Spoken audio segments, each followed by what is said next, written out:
Tabriz যাওয়ার পথে ইরানের ভারজাকানে বিধ্বস্ত হয় একটি হেলিকপ্টার। হেলিকপ্টারটিতে ছিল ইরানের প্রেসিডেন্ট ইব্রাহিম রাইসি। নিহত হন তিনি। তার মৃত্যু ঘিরে তৈরি হয়েছে নানা রহস্য। এটা কি শুধু একটি দুর্ঘটনা নাকি হত্যাকাণ্ড?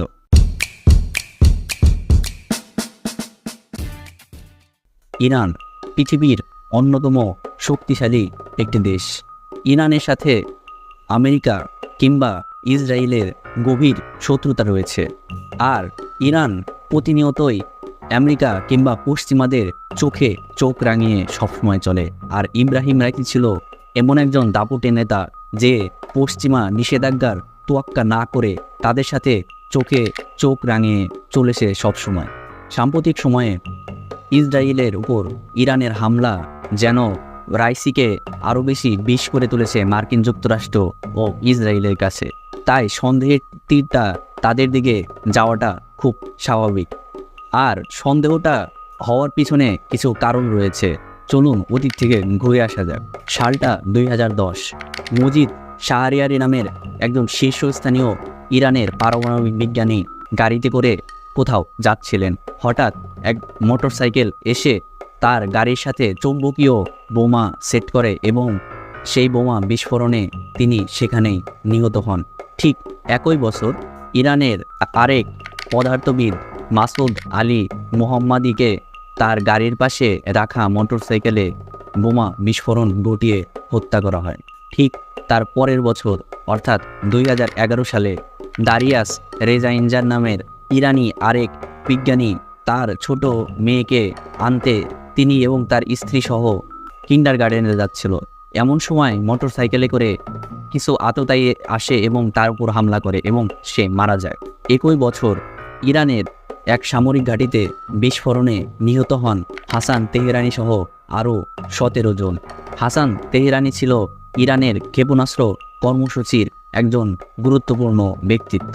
ঠিক তার পরের বছর অর্থাৎ 2012 সালে ইরানের তেহরানে মোস্তফা মোহাম্মদী রওশন নামের একজন পরমাণু বিজ্ঞানীকে হত্যা করা হয় এবং তাকেও বোমা ফাটিয়ে হত্যা করা হয় এবং তার মৃত্যু ধরে নেওয়া হয় ইরানের পরমাণু কর্মসূচিতে সবচেয়ে বড় আঘাত। 2020 সালে ইরানের আরেক পরমাণু বিজ্ঞানী মহসিন ফাকরিজাদাকে হত্যা করা হয় এক কৃত্রিম বুদ্ধিমত্তা সম্পন্ন মেশিন গান দিয়ে।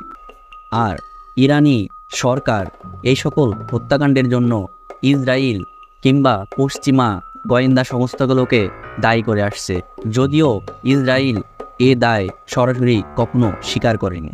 2020 সালে ইরানের ইসলামিক রেভলিউশনারি গার্ডসের কমান্ডার কাশেম সুলেমানি ইরাকের বাগদাদের এয়ারপোর্ট ত্যাগ করার সময় তার গাড়িকে উদ্দেশ্য করে মার্কিন ড্রোন কয়েকটি মিসাইল হামলা করে এবং তিনি সেখানেই মারা যান।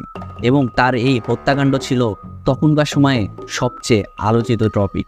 সাম্প্রতিক সময় 2024 সালে সিরিয়ার রাজধানী দামেস্কে ইরানের কনসুলেট ভবনে ইসরায়েল হামলা চালায় এবং এই হামলায় নিহত হয় ইরানের বিপ্লবী গার্ডের প্রধান রেজা জাহেদি। আর ঠিক এর কয়েকদিন পরেই হঠাৎ করেই ইরানের প্রেসিডেন্টের হেলিকপ্টার বিধ্বস্ত হলো। ইরানের প্রেসিডেন্ট ইব্রাহিম রাইসি ছিল ইরানের সবচেয়ে আলোচিত প্রেসিডেন্ট।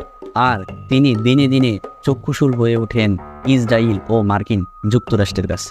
আর ইরানের প্রেসিডেন্ট ইব্রাহিম রাইসির মৃত্যুতে ইসরায়েলের অনেক নেতা উল্লাস করেছে।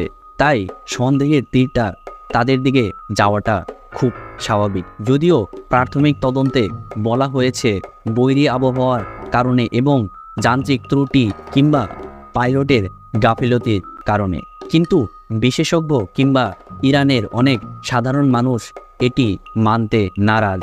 তাদের মতে অন্য সাথে থাকা দুটি হেলিকপ্টার তাহলে কিভাবে খুব নিরাপদে ফিরে আসলো। তাই রাইসির এর মৃত্যু হয়তো রহস্য হয়েই থাকবে অনেক দিন।